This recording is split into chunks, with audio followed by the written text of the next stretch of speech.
त्याला कोणतरी पाठीशी घालतंय, सदावर ते रोज गरळ बघतोय, सदावर ते आता तर म्हणतोय मराठ्यांनी कशाला मागासवर्गीय व्हायचं. याचा अर्थ त्याला काय म्हणायचंय, त्याला मराठ्यांना आरक्षण मिळूच द्यायचं नाही. उद्या जरी सरकारने दिलं असं गृहीत धरा, देणार नाहीच, पण जरी दिलं तर उद्या हाच साप आहे हा जो परत कोर्टात जाऊ शकतो. बरं, ह्याला पोचतंय कोण, ह्याला पाठीशी घालतंय कोण? सगळे म्हणतायत की माननीय उपमुख्यमंत्र्याचा माणूस आहे, आणि उपमुख्यमंत्री जाहीर सांगतात की ह्यांनी माझ्यावर टीका केली. पण लक्षात घ्या, हा पोरांच्या भावना भडकवतोय. आज महाराष्ट्रामध्ये जे काही चाललंय ते फक्त सदावर्तेमुळे सुरू आहे. पोरं नैराश्यामध्ये चाललेत, घाणेरड्या वक्तव्यामुळे पोरं अस्वस्थ आहेत. प्रत्येक गावामध्ये किंवा प्रत्येक जिल्ह्यामध्ये एक तरी मराठ्याचं पोरग किंवा धनगराचं पोरग आरक्षणासाठी आत्महत्या करतं. हे चांगली गोष्ट नाही. मुख्यमंत्री महोदय, उपमुख्यमंत्री महोदय, गृहमंत्री महोदय, तुम्ही किती संसार उद्ध्वस्त करणारे लोकांचे गप्प बसून या वाचाळवीरांच्या मुसक्या आवळणार आहात की नाही? एका बाजूला तिकडे मनोज जरांगे पाटील आमरण उपोषण आरक्षणासाठी करून स्वतःचे प्राण धोक्यात घालत आहेत. सरकारला त्याचं काय नाही, सरकारला गांभीर्य नाही असं लक्षात येतं. तुम्ही वेळ देऊ शकत नाही तर त्यांनी चर्चेचे दार खुले केलेत. काय ते एकदा स्पष्ट बोलून टाका, एक तर हो म्हणा नाही तर नाही म्हणा.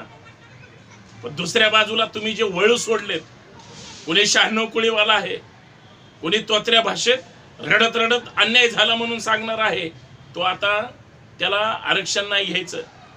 तर कोण दुचक्या डोळ्याचा सुपारी बहादर, जो खर तर एका महामानवाच्या विचारधारेंनी कामाला सुरुवात केलेला माणूस, कधी हेगडेवाराचा भक्त झाला, कधी सावरकराचा भक्त झाला, कधी मध्ये जय श्रीराम म्हणायला लागला. हे कळायला मार्ग नाही. ह्यांची विचारधारा ही अत्यंत बोथट आहे. अरे तुम्ही डॉक्टर बाबासाहेब आंबेडकरांवर PhD केली असेल किंवा डॉक्टरेट मिळवली असेल किंवा अजून काही त्यांच्यावर अभ्यास केला असेल, पण ते तुम्ही फक्त डोक्यावर घेतलेत, डोक्यात नाही घेतले. म्हणून तुम्ही दुसऱ्याच्या वाढलेल्या ताटावर तुम्ही त्या ठिकाणी घाणेरडी नजर ठेवून बसलाय. महाराष्ट्रामध्ये बरेच असे काही आहेत, शेणात पडलेले शेंगदाणे काढून खाणाऱ्या प्रवृत्ती सध्या महाराष्ट्रात वेगळ्या वेगळ्या भागामध्ये जन्माला आलेल्या आहेत. त्यांना तरुण उद्ध्वस्त होत आहेत, तरुणी उद्ध्वस्त होत आहेत, कुटुंब उद्ध्वस्त होत आहेत, हे दिसायलाच तयार नाही. आणि खास करून सरकार जर अशा वाचाळवीरांना फक्त गप्प बसून पाठीशी घालणार असेल तर हे सहन होणार नाही आणि दुर्दैवी आहे. मित्रांनो, याच विषयावर आपल्याला चर्चा करायची. सर्वांना सप्रेम जय जाऊ. मी संतोष शिंदे आपल्या सर्वांचं मनपूर्वक स्वागत करतो. विनंती एवढीच आहे, हा व्हिडिओ शेवटपर्यंत पहा, जास्तीत जास्त सबस्क्राईब करा, जास्तीत जास्त शेअर करा, बेल आयकॉन दाबायला अजिबात विसरू नका. कारण तुम्ही आम्ही कनेक्ट राहिलं पाहिजे. आज तुमच्या माझ्या तरुण पोरांच्या जाती धर्माच्या नावावर डोक्यात जे विष कालवलं जात आहे, तुमच्या कॅसेट ज्या रिमिक्स केल्या जात आहेत, त्याच्यामध्ये प्रबोधनाचा महाजागर निर्माण करून आम्हाला तुम्हाला आपल्याला आपल्या विचारांची नांगरणी आणि पेरणी करायची. संत कबीर म्हणतातच की गांडू भडवे रणचेडे मर्दो के बेहाल, पतिव्रता भूक न मरे पेडे खायची ना. आमची व्यवस्था एवढी घाणेरडी झाली, एवढी बेकार झाली की आमचे अडचणी, आमचे दुःख, आमचे जे काही आम्ही मागतोय, जे काही आम्ही मिळवण्यासाठी प्रयत्न करतोय, ह्या रानटी अविचारी लोकांना ते तुम्हाला आम्हाला द्यायचं नाही. आणि त्यांना द्यायचं नाही म्हणून ते अशा पद्धतीनं सोडाच्या भावनेतून बोलतायत, वागतायत. ते आज सत्तेत बसलेत. या राज्यामध्ये, या देशामध्ये तुम्ही आम्ही ओबीसींची जातीनिहाय जनगणना मागितली, 85% आहेत देशात. राज्यात सुद्धा कमी अधिक प्रमाणात जवळपास आहेत. त्यांची झाली म्हणजे सगळ्या जातींची होईल. एकदा तुम्हाला तुमची माझी जातीनिहाय आकडेवारी कळेल. नाही करू देत.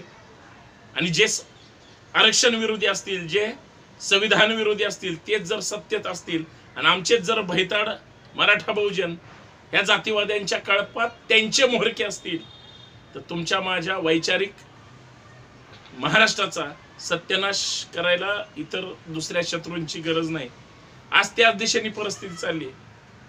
आपण वर्षभर चांगली कामं करायची आणि कोणतरी एखादा विकारी, कोणतरी दीड दमडीचा ते स्टेटस ठेवणारे जातीवादी किंवा घाणेरडं वक्तव्य करणारे, पेटवणारे आणि जाती जातीत तेढ निर्माण करणारे मनवादी हे सगळे विष कालवण्याचं काम करतात.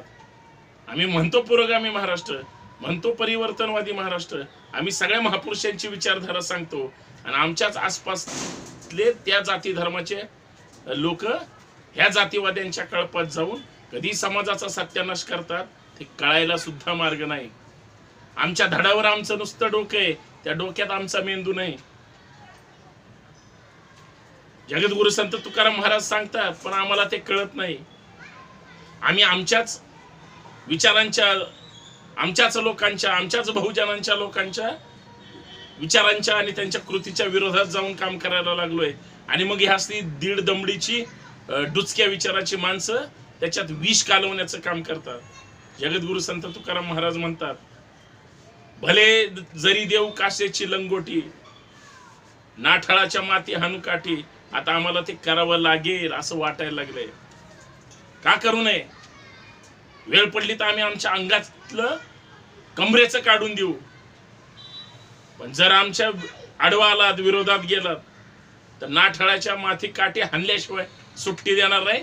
मग तो डुचका असेल किंवा अजून कोणी असेल, काही तोत्रे, काही सुपारी फंटर, आमच्या महाराष्ट्रातल्या कुठल्याही पक्षाचा नेता असू द्या, त्याच्या सुद्धा करिअरची राख रांगोळी करण्याची सुपारी घेऊन काम हे लोक करतात. ठीक आहे, त्यांनी लहान मोठं होण्यासाठी काहीतरी केलेलं असतं. याचा अर्थ ते 100% नालायक आहेत म्हणून ज्या पद्धतीने टार्गेट केलं जातंय. आणि हेही दीड दमडीचे नेते ज्यावेळेस समाजाचे प्रश्न असतात त्यावेळेस ते समाजाच्या पाठीशी उभं राहत नाहीत. या सगळ्या कपाळकरंट्यांचा आता बंदोबस्त करणं गरजेचं आहे. नेता बदलला पाहिजे. नेता जर लाचार असेल, त्यांच्या पक्षाच्या फक्त जय म्हणणार असेल, सतरंजा उचलणार असेल, मित्रांनो एक गोष्ट लक्षात घ्या, नेता बदलून बघा. विचारधारा जर तुमची पुळचट असेल आणि स्वार्थाची असेल, विचार सुद्धा बदला तरच काहीतरी वैचारिक क्रांती होईल. अन्यथा सतरंजा टाकण्यात तुमचं आयुष्य जाईल. सतरंजा टाकण्यात आणि नेत्याचं जय म्हणण्यात जाईल. तो हजारो कोटीचा मालक होईल, त्याच्यावर ईडीच्या रेड पडतील, तो सगळं सेटलमेंट करेल आणि तुम्ही मात्र त्याचा जय म्हणण्यात आयुष्य भिकेला लागेल. हे सुद्धा वेगळं सांगायची गरज नाही. म्हणून काही समाजावर येणारी काही वटवागुळ आहेत, गिधाड आहेत, वेगळ्या वेगळ्या पद्धतीनं समाज चांगलं काहीतरी करतोय, समाज संघर्ष करतोय, लाखोंच्या पद्धतीने एकत्र येतोय, हजारोंच्या संख्येनं एकत्र येतोय. काही दीड दमडीच्या लोकांना ते देखवत नाही. ह्या जर डुचक्या सदावर्तेला विचारा, ज्यावेळेस स्टेटस वरून लोक अचानक जमायचे आणि गाव बंद करायची, जरी ज्यांनी घाणेरडं काम केलंय त्याचा निषेधच आहे, पण त्यावेळेस जे बंद होते त्यावेळेस सदावर्ते का बोलत नव्हता? अत्यंत सरकार चुकीचे निर्णय घेतंय. कंत्राटी नोकर भरती आणली होती, कंत्राटी आता खाजगीकरण रुग्णालयाचं होणार होतं किंवा अजून शाळा त्या ठिकाणी कंत्राटी होणार होत्या, अजूनही करतील भविष्यात. उद्योग पळवले होते. त्यावेळेस हे डुचके डाचके का बोलत नाहीत? हे महाराष्ट्राच्या हिताचं बोलत नाहीत, देशाचं हिताचं बोलत नाहीत, हे या जातीयवाद्यांच्या हिताचं, सरकारच्या हिताचं बोलतात. या सगळ्या सुपारी भातदारांचा वेळीच बंदोबस्त सरकारनेच करावा.